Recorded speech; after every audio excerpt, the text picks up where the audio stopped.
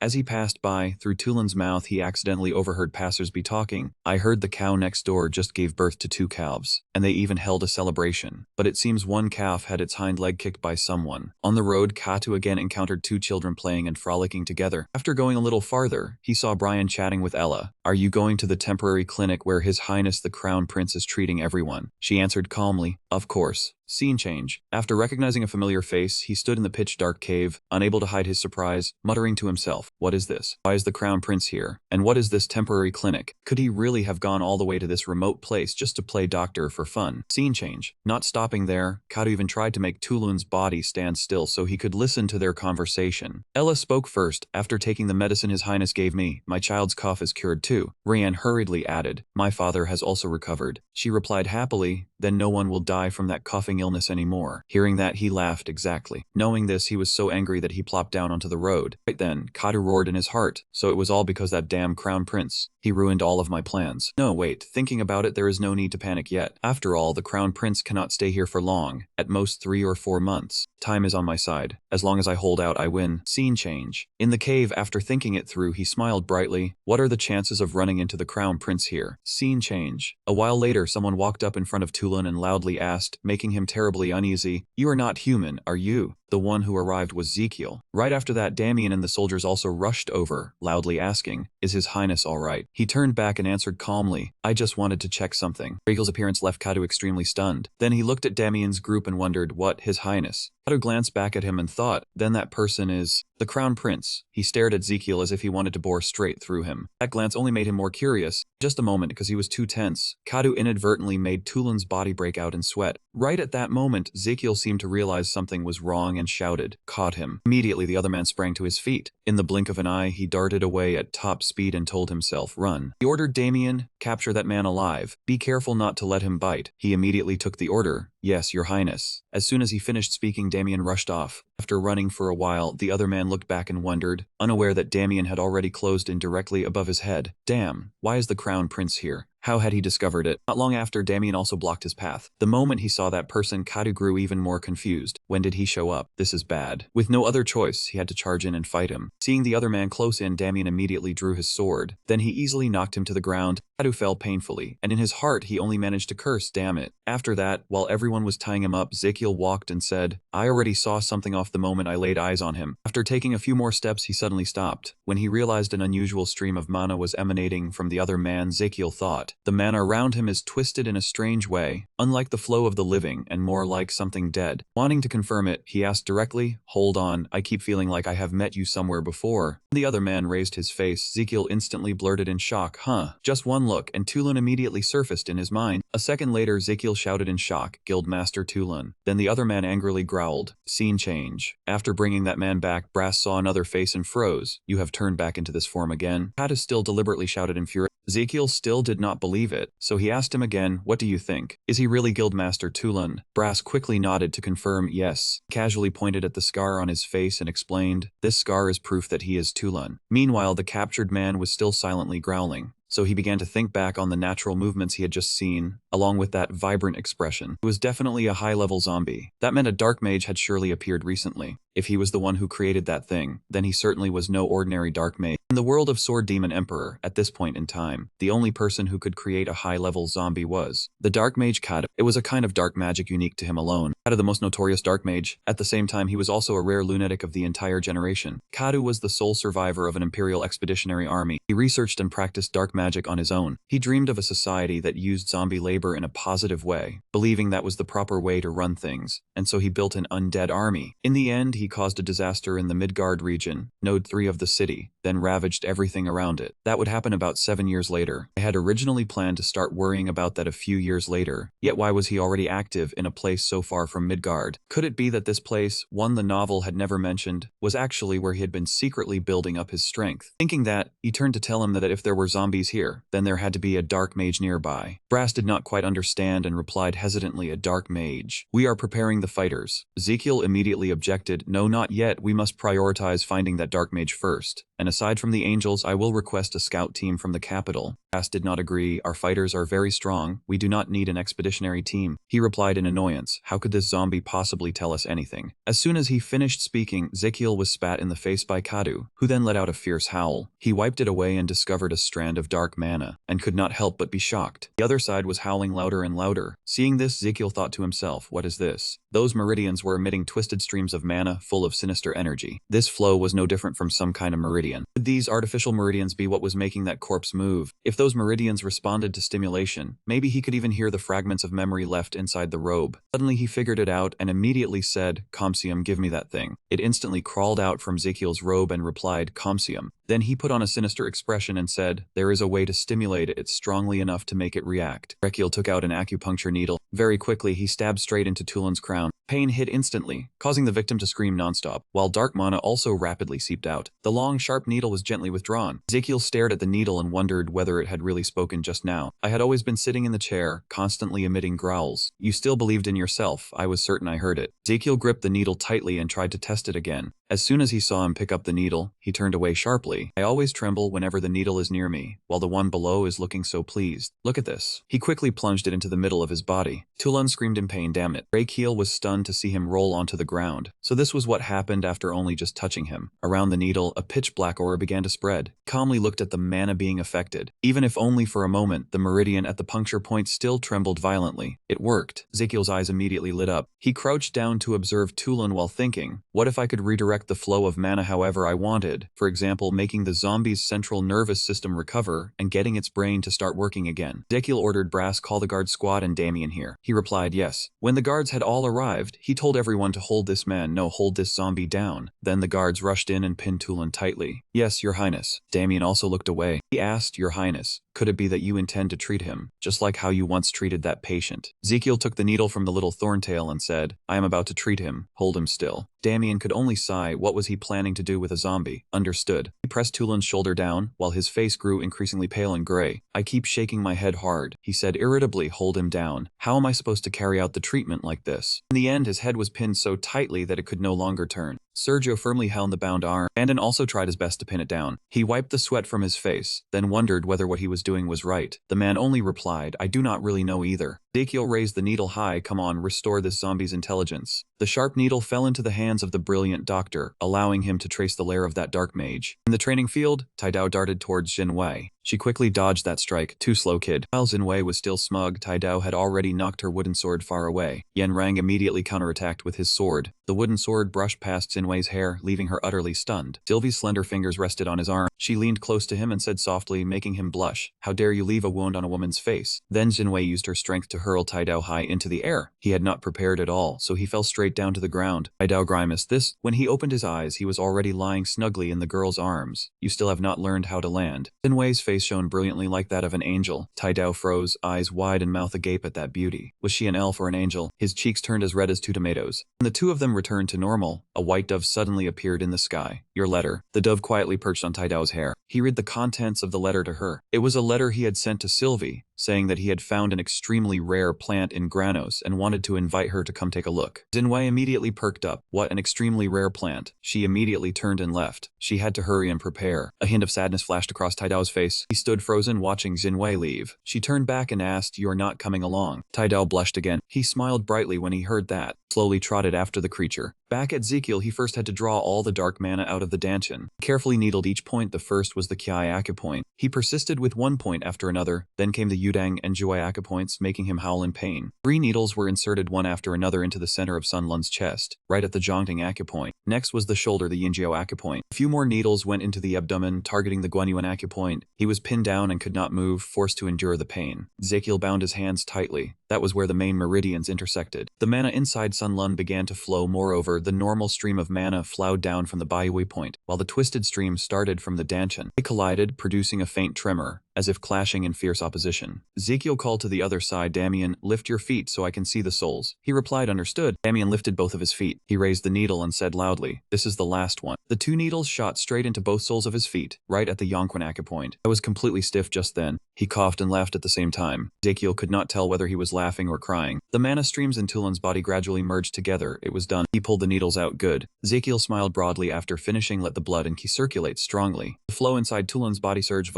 Right after that, he let out a loud scream. Sun Lun's eyes were now completely black. The system appeared. Thanks to your acupuncture skill, the dark art inscribed on Zombie Tulan's body had begun to change. Zombie Tulan had temporarily broken free from the Dark Mage's slavery and become an existence that could use reason and intelligence, even while still bearing a zombie body. Sun Lun panted, completely drained. The remaining time for zombie Sun Lun to use his intelligence was 5 seconds. Ezekiel stared wide-eyed after reading it. 5 seconds, are you kidding me? The system continued, however, you have a way to extend the duration of zombie Sun Lun's intelligence. He let out a breath of relief. Indeed, he had to listen to Margentano all the way through. The system announced Acupuncture Skill 2, Spirit Awakening. You can perform acupuncture on zombies when certain conditions are met. Sun Lun's eyes grew increasingly black. To turn it into an existence with reason and intelligence forever, all memories before and after death must be preserved. The system presented the choices. The condition to activate option 1 is that the zombie must have been created by a dark mage. The condition to activate option 2 is that the zombie must be no more than 49 days dead. He scratched his head lightly. This is crazy, and that still works. A red notice appeared. Note, because this option is a dark art that goes against the natural order, the caster must exchange 100 days of expected lifespan. Ezekiel was stunned by that condition. The system stated the lifespan Ezekiel needed to sacrifice. The expected lifespan was 1,073 days. Of course, that number was enough to drive a miser like him mad. That was his hard-earned savings over time. Of course, he would never agree to trade it. No way, absolutely not. Just then, Sun Lun campaigned. Looking at the witness sitting right in front of him, Ezekiel hesitated slightly. Exchange 100 days of lifespan for a clue about Kadu. He knew exactly what Kato wanted. That man definitely wanted the whooping cough epidemic to flare up again to increase the number of zombies in his legion. Wild licorice used as medicine would become an obstacle to him. Moreover, he also knew that if he left, the people here would be in danger. If he returned to the imperial capital, the licorice farm would surely become that man's target. But the system had already calculated an expected lifespan of 1,073 days. Ezekiel had no other choice but to take the risk. There was no way out. Immediately, the system asked, "Please choose the target to apply the option to." The moment the lifespan was deducted, Ezekiel also cried out in pain a few times. Based on your choice, the existing 100 days of expected lifespan will now be deducted. His lifespan gradually transferred into Tulan's body. The process lasted only a moment before stopping. Once the deduction was complete, the system recalculated Ezekiel's current lifespan, 1,073 days remaining. This process left Ezekiel with a faint sting and discomfort. He panted to recover his strength. Suddenly Tulan screamed. Seeing him struggle violently, Frandon and Mizu tightened their grip together. Yes. The dark art inside Tulan's body began to surge outward, causing him to scream in agony. After a while, he suddenly fell silent and no longer moved. Seeing that, Ezekiel immediately ordered them to let that person go. However, Damien thought that was not a person. Even Mizu hurriedly added, "Your Highness, it's very dangerous." Moreover, he also believed that no matter how profound your technique was, how could it turn a zombie into a human? Knowing they were worried about him, Ezekiel softened his tone to reassure them. "It's fine, trust me." His resolute attitude made Damien and Mizu exchange awkward looks. At last they opened Tulan's iron chain. Only then did Ezekiel ask, "How is it feeling better now?" By now Sun Lun had regained consciousness and blurted out, "Yes." As soon as he came to, he did not hesitate at all and asked about his granddaughter right away. "How is my granddaughter?" That question left everyone present stunned with surprise. Regardless of everyone's reaction, Sun Lun hurriedly grabbed Ezekiel's hand and immediately asked whether the girl was safe. He pleaded desperately, "Please tell me." His concern for Nella made Ezekiel feel a pang of emotion. He had just regained consciousness and was already worrying about his granddaughter granddaughter first. The moment Sun Lun asked about Nayla, he understood that he had truly regained his humanity. Even if his body was still a zombie, his memories and reason had returned. After a moment of silence, he finally told Sun Lun about Nayla's condition. Rest assured, Nayla has recovered. This news made Tulun so happy that he immediately asked again. Really, Ezekiel quickly confirmed. Seeing that the questions were done, he wanted to change places to continue talking. Since you are awake now, let's go somewhere else and talk further. Speaking here makes it feel like we are treating you as a criminal. Sun Lun expressed his gratitude. Your Highness, thank you for saving my granddaughter. He wiped away tears while choking out. I do not know how to repay this kindness. Seeing him rub so hard, Ezekiel cried out in alarm. Hey, be careful, do that and the skin around your eyes will peel off. At his reminder, Sun Lun stopped at once. Yes. At this point he no longer hid it and spoke plainly about his condition. You are a zombie. He reminded him sternly, even though your reason has returned, the body is still the same, so you must be careful. Once it is injured, it will not recover. After hearing that, Sun Lun replied, I understand. Suddenly he said bashfully, could you stop staring like that? So Brass was looking at him with a curious gaze and blurted out in admiration. Alright, let's keep talking. Naturally those words annoyed Tulun. Under that angry glare he hurriedly apologized. Even after being looked at like that, he still calmly thought, but that's fine too, at least he can still train his body as before. The two muscle heads were on the same side, so this suited them perfectly. But Ezekiel's words had doused all their enthusiasm, making the whole trip a waste. The shocking news from him had made the two of them visibly disappointed. The zombie muscles would no longer be able to grow. In the end, Tulun had no choice but to accept that harsh reality. Ezekiel then asked whether if he still remembered things from when he was alive, he should also remember them even as a zombie. I always answer honestly yes. Besides the memories from when I was alive, I also remember everything that happened after I turned into a zombie. Everything was crystal clear from the moment I woke under the Dark Mage's spell. Hearing that he still remembered everything, Ezekiel quickly told him to recount everything he knew. Tulun immediately replied, first I remember the face of that Dark Mage. According to his description, that face was gloomy and irritating. He also sketched Katu's face, a face full of cunning. His way of drawing left Ezekiel slightly stunned. So Tulun's drawing was so ugly it was almost impossible to look at, as if it were asking, what in the world is this? After regaining his composure, Ezekiel asked again,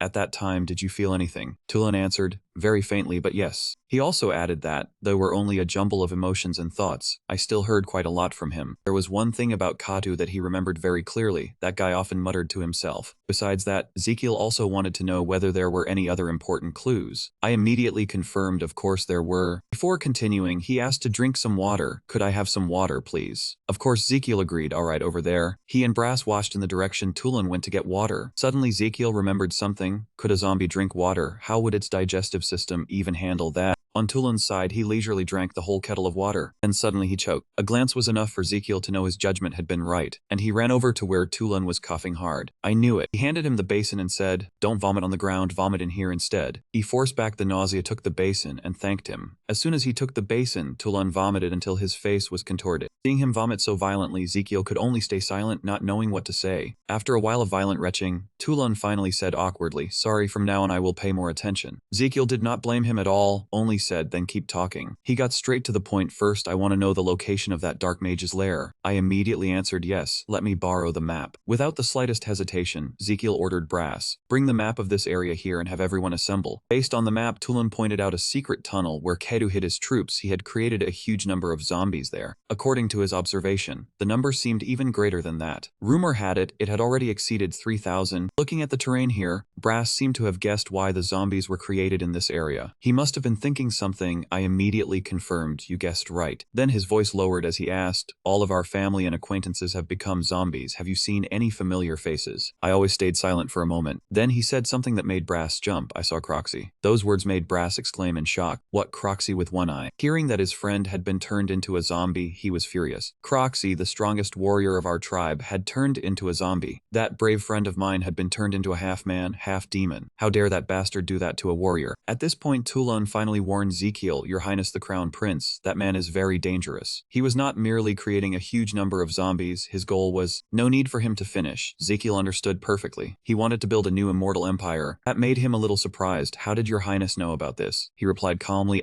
just a hunch. Actually, I had already guessed it from earlier signs. Frandon nodded and muttered. He could even save zombies, so what was so hard about figuring that out? Mizu also nodded, agreeing that it was true. Even Tulin confirmed it. Your Highness's deduction was completely correct. He also added he wants to burn this unjust world to the ground and build a new paradise, run by the labor of the undead. He really was a madman, wanting to categorize everyone and turn anyone who failed to meet the standard into a zombie. The situation was already rather urgent. After all, Your Highness did not have much time left. I had sensed his thoughts before the magical link was cut off. He also revealed an important piece of news. He was planning to move the lair. After hearing this, Ezekiel also began to calculate. If they wanted to contact the imperial capital and raise an expeditionary army, it would take 2 months, too late already. Frandon immediately continued, Your Highness, we still have the orc warriors. With the orc forces and the guard unit, I will immediately form an expeditionary force right here. I believed that Brass's orc army was enough to face Kadu's zombie army. This force was also strong enough to confront the Dark Mage's undead army. Hearing that, Ezekiel immediately recalculated the scale of the troops. If both the orc warriors and the human army were mobilized, the total would reach 40,000. But after thinking it over, he still worried for everyone's safety. Kadu was not some ordinary dark mage. The more he thought about it, the heavier his heart felt. In Demon Sword Emperor, even a moment of carelessness came with a heavy price. In the end, he decided to form a mobile army to prepare to meet Katu in battle. Alright, I will immediately form the expeditionary force as you suggested. However, he forced everyone to obey him and added another backup plan to the strategy. We also have to take my own method into account. A few days later, in the desert outskirts of Grandos, Kadu thought to himself calmly at this hour that Crown Prince should already have brought the expeditionary force here to capture me. The reason he knew was that he had sent another dark mage out to scout. When the link with the scout was cut off, I immediately sent another zombie in his place. I was truly brilliant. Thanks to that, he had grasped everything, from the preparations to the moment the expeditionary force set out. Because of that, he had come up with his own battle plan. My plan was only just beginning. Kedu had already set the trap, waiting for the exact moment they stepped into that lair. He would use an entire horde of zombies to block their retreat. The hidden zombies would seal off the exit, while they would slowly exhaust themselves in that empty cave. He seemed very confident in his plan. If everything went smoothly, the expeditionary force would soon become my zombie legion. Therefore, he was eagerly waiting for Zekiel's legion. So, come on, hurry. Desert dust swirled up in a blinding haze. Kadu waited restlessly. From far away, the pounding of hooves mixed with thunderous footsteps could already be heard. Hearing that commotion, Kadu was slightly flustered and blurted out, "They are here." In the distance, the figure of someone charging this way gradually came into view. Seeing him charge over, Kadu shouted in delight, "Come here." From afar, Eurus was charging ahead at full speed. On the other side was Zekiel. Eurus led the way, with Zekiel riding the little spike-tailed beast behind him. He held something in his hand and cheered excitedly, "Come on, advance." Eurus beside him suddenly spoke as if wanting to ask something. Of course, Zekiel understood what it wanted to ask. It was only curious whether the smell of that long vine licorice essence would make the snakes chase after them. He happily admitted it, of course there would be. As soon as they smelled the long vine licorice, they would go mad at once. Even so, Eurus still had doubts, and Zekiel immediately understood. "Ah, you're asking why we do not use the real long vine licorice." Of course, he did not mind admitting that he was a little stingy. "Too wasteful, do you know how hard I worked to get it?" After hearing that, Eurus could only curse inwardly, "Stingy bastard." At this point, Zekiel was still circling around the item soaked with the licorice essence. Drops of essence splattered everywhere. While waving it around, he shouted loudly, "Come here, this is your long vine licorice." And in the darkness, a pair of wild eyes suddenly flashed. Right after that, several more pairs of eyes appeared, just as ferocious. Those eyes seemed to have startled Kadu quite badly. As for Zekiel, he still wore a smile full of malicious intent. "So it turned out that you were the one who lured the giant pythons out of the cave." They also swarmed in behind them. Looking at the size of this group, Zekiel suddenly understood that the snake that had attacked earlier must have been the leader. This pack had probably never encountered anything like it before, so it could not tell the fake from the real thing. Seeing the whole pack of snakes rushing in all at once, Kadu panicked for a moment and could not regain his composure. He was also puzzled why the giant snakes appeared here, since this was not a place they lived. The pack of pythons charged forward madly. They opened their mouths wide as if they wanted to swallow Zekiel whole. At that moment, Eurus rushed out and swept that python away. The python crashed face first to the ground, and it also sent the ghouls beside it fleeing in terror. More giant pythons appeared. The more the ghouls panicked and fled in greater numbers. The pythons lunged in fiercely, wanting nothing more than to bite Zekiel to death. But Eurus was already waiting beside him. Whenever one tried to bite him, Eurus would immediately rush over and knock it away. Of course, compared with the worm, these pythons were much smaller, so Eurus could easily seize them. It gently flipped one python onto its back. At the same time, the commotion between the pythons and Eurus also drew up the ghouls on the ground. By now, Eurus was using the python's body as a weapon, swinging it wildly to frighten off and deal with the zombies. After all that, he gave a sinister smile and said, "You were planning to pretend to flee, then hide nearby for an ambush. I knew it all along."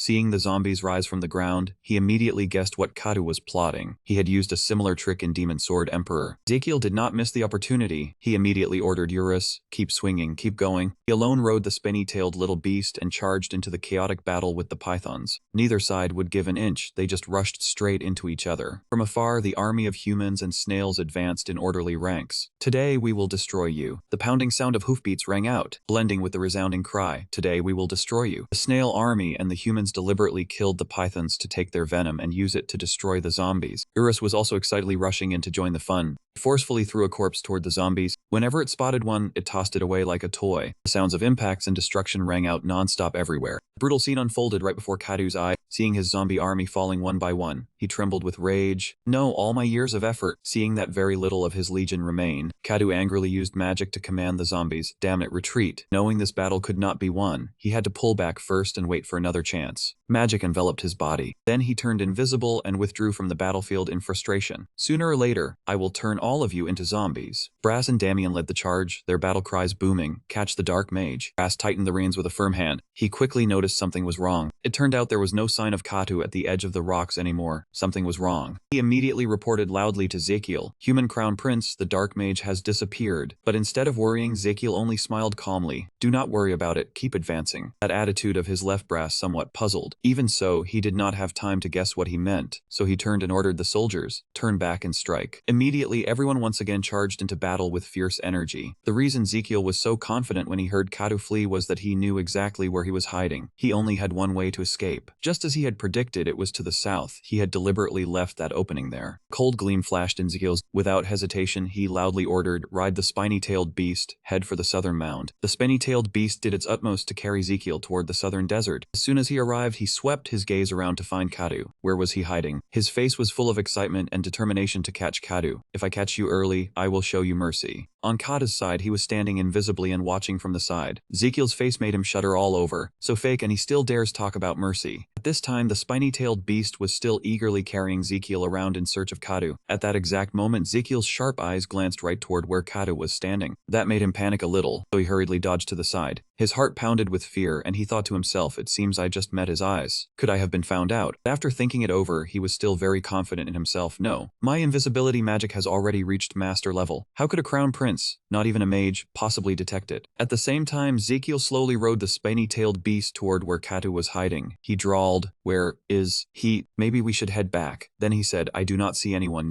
let us head back. Seeing him turn away and leave, Katu felt secretly pleased. Be grateful I did not strike when you were exposed. As he calculated how to deal with Ezekiel, he was certain that one day, he would turn you into a zombie and make you his slave. Then suddenly, Ezekiel yanked hard on the spine on the spiny-tailed beast's back. Its spiny body immediately slammed straight into Katu. Impact left him no time to react, and he crashed hard into the stone wall. The spiny-tailed beast's sharp spikes pinned him firmly in place. Then his magic was dispelled as well. Right then, Ezekiel jumped off the spiny-tailed beast's back and sneered, oh dear, I was going back and accidentally bumped into you. A smug smile spread across his lips. Back with the Snail Legion, Damian seemed to spot something and shouted loudly, Lord Brass, over there. Seeing the other side's red flag bearer, he assumed his side had found the target. Indeed, Regiel had found the dark mage and was feeling very smug. He was like a proud peacock, constantly waving his red cloak. Come here. That state of his left Damian speechless, while Brass exclaimed with delight, truly the crown prince. Before long, everyone had surrounded Katu, each of them tense and wary. Only then did Mizu turn to ask Ezekiel, Your Highness, how did you find him? Of course, Ezekiel could not tell the truth, so he had to make up an excuse that it was just a feeling. In truth, he had relied on pulse meridian scanning to track him down so easily. Thanks to this skill, no one could escape him. Even if they were invisible, the mana flowing through their bodies could not be hidden. Even though it only appeared faintly, Ezekiel still recognized it. The distance was quite far, which made it a little dimmer, but he could still clearly see the flow of meridians. After a while of being unconscious, Katu finally coughed violently and woke up. Seeing him hanging like that, Ezekiel grew even more puzzled, as if this scene were real in Demon Sword Emperor. Was Kato really that weak, easily taken down like that? Something was very wrong. In the end, he decided to check once more. He ordered the system to activate Meridian Scan. Then when the results appeared, he could not help but freeze. What was this? Without a second's hesitation, he rushed toward Katu. Ezekiel examined Katu's meridians and was shocked to find that, though he clearly looked human on the outside, the flow of his meridians was like a zombie's. He could not believe it. This had never appeared in Demon Sword Emperor, and Kadu had still been human until Damien killed him. That made him wonder, could history have been altered? No matter how he looked at it, the Meridians were exactly like the Great Guild Master, and there was also that strange mana. So to confirm it, Ezekiel hurriedly called the little spike-tailed Cosium, "Hey, lend me one of your spikes." The moment he took the little one's spike in hand, he was ready to poke Kadu with it. The enormous size of the spike made Brass a little flustered. Even Damien and Mizu went slightly pale, and then, in that instant, Ezekiel gripped the spike and charged straight toward Kadu. Could it be? He aimed straight at his stomach. Just as he was about to stab down, Kadu cried out in panic, "That thing." A bursting wave of power sent Ezekiel staggering back. Fearsome bursts of mana began surging out. In the end, it turned Kato into a zombie. Looking again, it did not seem to be Katu at all, but another zombie roaring madly. "Come here." The situation before him, together with what Gianettas had said before, led Ezekiel conclude that it really was disguised magic. He knew that to knock a zombie unconscious with physical force, he had to use this black spike. The current situation left Damien puzzled as he asked, "Your Highness, what is going on?" Ezekiel answered irritably, "It looks like we were fooled." He used a fake zombie as the commander and sent the rest of the zombies away as bait. He still did not know where the real Kadu was, so where was his true body? Moreover, there was an even more serious matter. Kadu's main force, where was it in the end? Then suddenly he flared with anger as he realized something was off. Ezekiel immediately ordered the whole army to assemble, quickly regrouped with the orc unit and the guards, then withdrew to Kranos. The soldiers answered in unison, yes. Everyone immediately ran back to the orc unit. Only Damien stood still in place. Suddenly, a look of panic flashed in his eyes. So the zombie pinned on the rock was preparing to use magic to attack Ezekiel. As the magic power gradually gathered, it condensed into a tiny orb brimming with magic. At the same time, Ezekiel sensed danger and slowly turned his head. The sight sent Damien rushing over in panic and shouting anxiously, "Your Highness." Then came a thunderous explosion. The city gate was gradually being forced open after the assault. Right now, the zombies were using a huge log to smash the city gate. At the city gate, zombies were now everywhere. Ezekiel said to Logan, "Hold them off at all costs, we must stop them." He hesitated and replied, "But there are too many of them. They are climbing up again. For now, just keep fighting." So they decided to shoot arrows to stop the zombies from climbing the wall. Those hit by the arrows kept screaming. Even so, they kept trying to climb the wall and began screeching in panic. No matter how they attacked, the zombies kept climbing. While shooting arrows, he thought to himself, "If this keeps up, we will not be able to hold on." Then Ezekiel turned and saw Logan turning his head and running off while shouting loudly, but just 1 second later, his face revealed clear fear. Before Ezekiel's eyes, he was grabbed by the zombies and cried out for help, "Help me, help me." As soon as he finished speaking, a zombie bit his arm, making Logan scream in pain. With it pinning his head down, he panically said, "I do not want to die." Ezekiel immediately rushed over and pulled Logan's arm away. He was giving everything he had to save him. However, just 1 second later, he gradually began making zombie-like sounds. The moment he realized this, Ezekiel's expression changed completely. In the end, after he had fully turned into a zombie, Logan grabbed his neck and pinned him to the ground. Ezekiel was struggling so hard that he was gasping, his whole body trembling, unable to say a word. In the end, he too was taken down by Logan. Soon after, the zombies had broken into the city, causing the people inside to scream in panic. "Zombies are attacking. Hurry and pack your things, evacuate now." "Mom, everyone evacuate quickly." Nayla saw this and immediately burst into tears from fear. Then she ran to Bella and asked, "Nursemaid, are we going to die today?" She held Nella tightly in her arms and did not dare say a word. Terrified, the little girl hugged even tighter. A few seconds later, Nella quietly called out, "Grandfather." At the same time, Toulon gently opened the door, glanced at the little girl, and thought to himself, "Here, I am afraid that if you see me like this, you will be shocked." The Crown Prince was also worried when he let you meet me. Scene change. At this moment, he suddenly remembered his previous meeting with Ezekiel. After the discussion ended, he said softly, "It was hard work, the battle meeting ends here." At that moment, Toulon asked Ezekiel, "Your Highness, may I go visit Nella for a while?" Hearing that, he hesitated and replied, "That might be a bit difficult. Nella will be frightened by your zombie appearance." Even so, Toulon did not make things difficult for Ezekiel and only said, "I understand." Back to the present, he kept his promise to Ezekiel, so he closed the door and thought to himself, "I really want to go comfort her right away, but it seems this not the right time yet. Wait for me a little longer." Scene change, Toulon quickly went out to fight the zombies, then thought to himself, the surrounding air is thick with the aura of high-level undead. That his Trine Legion has arrived. At this rate, the city will fall, and all the citizens will be turned into zombies. Nella, I must stop them no matter what. He quickly headed toward the city gate, and just as he arrived, he saw a huge explosion. Seeing the situation had already gone beyond control, Toulon gritted his teeth in frustration and cursed under his breath, "Damn it." Moving to the section above the city gate, David told Lucas that they could not retreat any further. Do not let them flood into the village. He was blocking the zombies while saying it, "I am exhausted." As soon as he finished speaking, the two of them were immediately rescued by Toulon from the zombie encirclement. Still not understanding what had happened, he asked in shock, "What is going on?" going on. Lucas replied in confusion, where did this thing come from now? Looked at the two of them and said softly, I am a zombie, but I am on your side. David panicked and replied, zombie. Lucas immediately followed, and it can even talk. Tulun calmly explained, I will not harm you, so cooperate with me. He then suddenly stuck out his tongue and licked across him, frightening the other man into silence. Then he licked Lucas as well, making him cry out in panic, stop it. Zombies did not understand what was happening, so they did not dare to approach them. Only after a few minutes did Tulun finally stop while Lucas groaned, it is done, I cannot stand that smell at all. David hurriedly covered his nose, gagging non-stop. Right after that, he explained to them that zombies usually track the scent of the living, so he had used his own saliva to mask that smell, but merely matching the smell was not enough to fully fool them. As long as their movements differed from the zombies, they would spot it immediately. So from now on you must act like zombies. David did not hesitate and followed suit at once. Lucas imitated even the zombies' howls. The two of them coordinated quite well and kept howling non-stop. Seeing this, Tulun praised them in satisfaction. Good. Even so, he still could not help being frightened when the zombies closed in. That was not all. Lucas was even bitten on the head by a zombie. Seeing the zombies act friendly toward them, he thought to himself they must have been mistaken for zombies. David walked over to Tulun. Tulun said softly, now follow me to gather them up. He froze and asked, what do you mean? I already explained it clearly to you. Zombies have no intelligence, and once their formation is even a little disordered, their orders will overlap immediately. By then, we lead the way, and they have to follow. If we lure them away from the city walls, would that not buy us more time? He asked whether they were ready, and both had no choice but to comply and answer yes. So the two of them and the zombies immediately followed Tulun, moving while howling incessantly. Cut to another scene. The zombies continued climbing the city wall. Tulun, David, and Lucas were among them as well. Kadu became even more puzzled at the sight. What is wrong with them? Why are they climbing down? Unable to hold back, he shouted in anger, idiots, the order has been disrupted. Kadu suddenly thought that was the zombies' weakness. If they did not receive specific instructions, they had no idea what to do. Thinking that, he immediately used magic and roared, keep advancing, charge. Stirred by the magic, the zombies howled even more fiercely and climbed even faster. Seeing them climb at such speed, he grew even more baffled and wondered, why are they still climbing? Tulun shouted as loudly as he could to draw attention, look here. Seeing no reaction, he thought anxiously, this is bad. There were no defenders at all above. Just then, a loud sound suddenly drew Tulun's attention. Many people suddenly appeared in the sky, flying straight this way.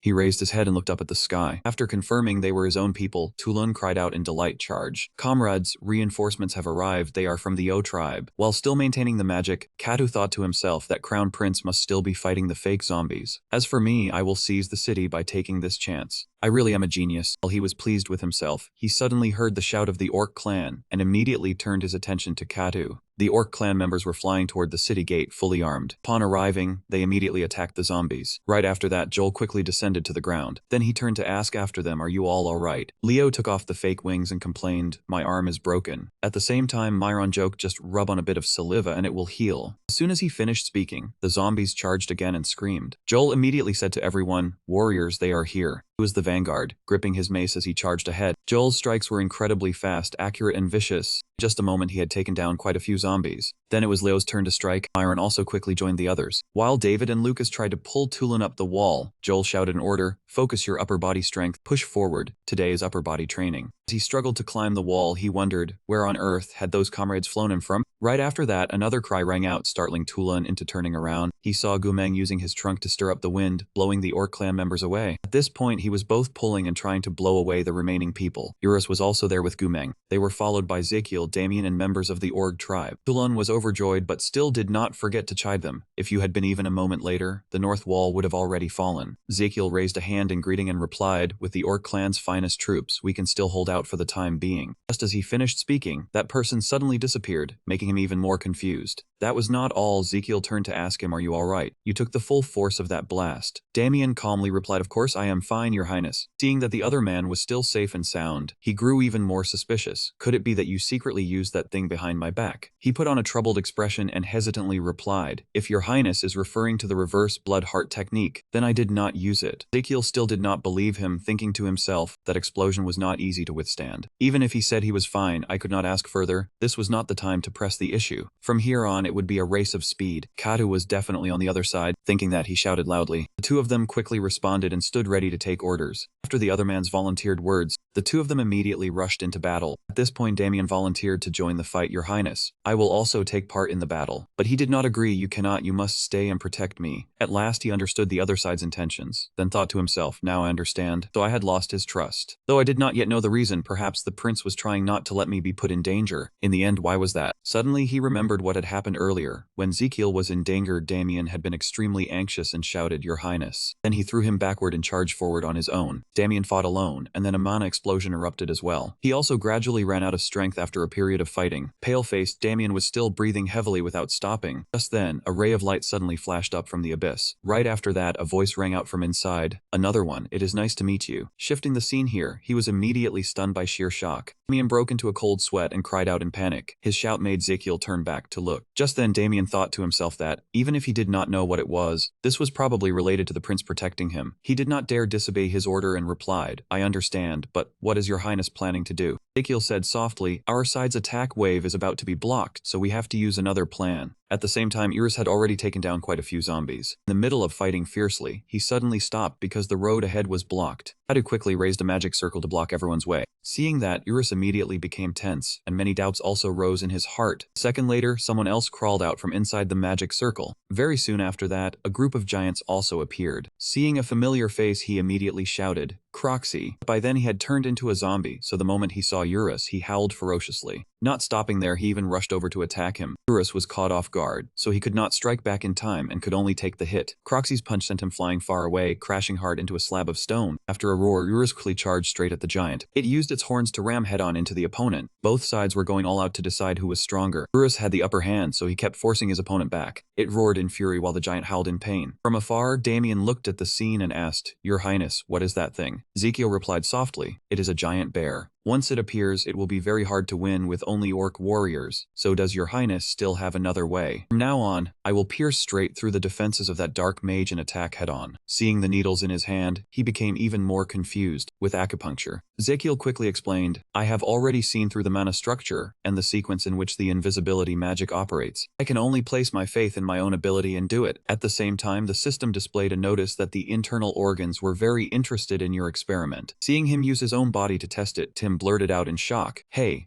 this body is at it again, trying out some weird tricks. He did not care, merely held the needle and thought of aiming downward. Now it was the stomach's turn to speak. I am the stomach, the envoy currently at the Renjong acupoint in the chest, requesting a connection to the control tower in charge of the nipple. The nipple immediately replied, This is the nipple control tower, connection approved. With approval granted, Ezekiel promptly inserted the needle into the nipple. He looked at the needle and silently told himself, Kimin point, next is the Jianli point on the Ren meridian, 3 kun above the navel. Using this method to open a path for the ki channels to flow upward. As the technique began to take effect, Ezekiel immediately felt the pain and cried out loudly. Looking down at his own hands, he realized they were completely different from before. Then Ezekiel thought with satisfaction, good. Damien asked worriedly, Your Highness, what is going on? With no time to explain, he patted his shoulder and said, Questions later, I will go open the way first. Once their formation is in chaos, charge immediately. After saying that, Ezekiel left, leaving him standing there in a daze. Not seeing the giant anymore, Damien awkwardly said, It is gone. Nearby, Katu was still confident. You think that kind of attack would work? It will never get past my bear squad. As he finished, Ezekiel replied, Really? He whirled around and shouted, What? As soon as he finished speaking, a needle stabbed into his shoulder, causing Katu to scream in pain. Looking at the needle, he asked in confusion, What is this, a needle or a thorn? Right after that, the needle suddenly released magic. When the magic took effect, Katu was so pained that he panicked. Taking advantage of the invisibility, he moved closer and said, You think only you know how to use invisibility magic. Instinctively, he turned back and blurted out in panic, This voice, the crown prince. Right now, Ezekiel was using invisibility magic. He stood right beside Kato and thought to himself that he really wanted to give him a beating. But it was very likely to be blocked by defensive magic. Just then, Ezekiel looked at the scene before him and was shocked. At this moment, he was looking at a hole in that man's body. Ezekiel moved closer to inspect it, then muttered inwardly, This is the breathing point. Could it be that only this spot can be breached? As soon as he came up with a way to attack, he smiled faintly. Ezekiel casually took out an acupuncture needle. As he made his move, he told himself if he could not punch, then he would stab. Ezekiel stabbed straight into the hole he had just observed. Hitting the weak point, he immediately screamed. He said with relish, You think only you know how to use invisibility magic. Hearing that familiar voice, Katu turned around and said in panic, This voice, the crown prince. Right after that, he began to show signs of losing his footing. Not only that, Kadu also looked around everywhere for the person. He frowned and muttered, "How can he use magic?" Before he could finish, another needle was pinned into his body, causing Kato to scream in pain. For the second time, he collapsed immediately. Looking at the needle on his shoulder, Kadu trembled and told himself, "Damn it, it hurts so much. The defensive magic is about to be broken. I have to focus. Having had enough fun, he decided to reveal himself before his opponent and said, "How does blackthorn taste? It is hard to stay awake, right? The more I let others let their guard down, the more I like it." At this point, the corner of Kadu's mouth was already bleeding, but he still forced himself to sound tough. "You dare. Using poison needles on me." With a little strength left, Kadu tried to stand up and cast a spell, while he had already guessed as much, but remained very calm. He thought he could take Ezekiel down, so he laughed loudly, "Die, Crown Prince." Then he threw the magic sphere to the ground. Immediately, a mana explosion appeared, along with dirt and rubble flying everywhere. Even though a huge stream of mana was charging straight at him, he remained calm. But just 1 second later, Ezekiel's face turned pale again with worry. A moment later, the spot where he stood exploded again. When the dust and smoke gradually cleared, Kadu was accidentally trapped in the middle of sunken ground on all sides. He coughed violently without stopping because of the dust and smoke. Fortunately, Ezekiel was still safe thanks to the shield he had raised in time. He smugly taunted his opponent, "That hurts too." At this moment, Ezekiel recalled what had just happened and thought to himself, but compared with Jabalong, it was still bearable. A few minutes later, Damien rushed in to attack him while asking, "So this is what a chaotic formation looks like." He was charging toward Katu at tremendous speed. As soon as he got close, Damien rewarded him with a sword slash, but Katu was completely unharmed, which made him click his tongue in annoyance, and he guessed it was probably because of defensive magic. Damien also saw the needle on his shoulder. With no other choice, he temporarily retreated. In just a moment, Damien had come up with a way to keep closing in and attacking. He stabbed a sword into Katu's right shoulder. Then Damien struck his left shoulder again. With a smooth motion, he added 2 more slashes to his back. Katu, in pain, roared furiously, "You are quite good daring to do this to me." While he was in agony, the needle unexpectedly eased the pain. So he stared blankly at the needle, wondering why the pain was getting weaker. Katu looked at his hand again and quickly made a plan. "Now I can use magic to summon the zombies. Lot, I will never spare you." Just as he was about to counterattack, Eurus charged over again and roared. Right after that, a member of the Big Brain tribe shouted, "The zombie defense line has been broken. Let us take him down." Joel and the others all tightened their grips on their swords, ready to charge at any moment. Katu could hardly believe his eyes, and could only wonder, "Why are they here? Where is my guard? Could it be?" He turned back to look at the giant tearing the formation apart. Realizing that there was something unusual about them, he thought to himself, "Has the link and power been cut off already? Crown Prince, you aimed at this point from the very beginning, using poison to make me lose my senses, so you could cut off my link with the zombies." The battle-loving Eurus roared again, shaking heaven and earth. After that roar, the orc tribe members quickly charged toward Katu. With no way to retreat, he hurriedly drew a magic circle and said, "Since that is how it is, I will personally finish you." When the magic was complete, countless demons appeared and shot off into the sky. They charged straight into the orc tribe, startling everyone who kept shouting, "What the hell is that? The monsters are coming." A demon was entangling Joel's piece. Right after that, it suddenly spoke, "Leave him stunned, son." Joel dropped his weapon and called out to his father in shock. On the other side, the demon's next words made everyone lower their weapons. "Son, why are you all here, my child? Put your weapons down." Joel, filled with guilt, burst into tears. "I am sorry, father." Linus also cried along and said, "I will listen to you. You cannot swing weapons at your ancestors." Just like that, those demons had successfully made the Big Brain tribe stop attacking. Seeing this, Katu said in delight, "As expected of fools who only value useless things, that is why you ended up like this. Today, right here, I will be the victor. Turn the Crown Prince into a zombie. Kill the Emperor too, and let the plague spread across the Empire. Die, all of you." Just then Ezekiel shouted loudly, "Stop at once. Do not drop your weapons. Do you want your arm muscles to lose strength? Do those souls help you lift weights when you train? Do not run. Running just becomes brisk walking, and brisk walking is what? Aerobics. So what happens if you overtrain?" After he said that, everyone once again tightened their grips on their weapons. Even so, by now their minds were completely controlled by another person. So even if Ezekiel shouted until he was hoarse, it was useless.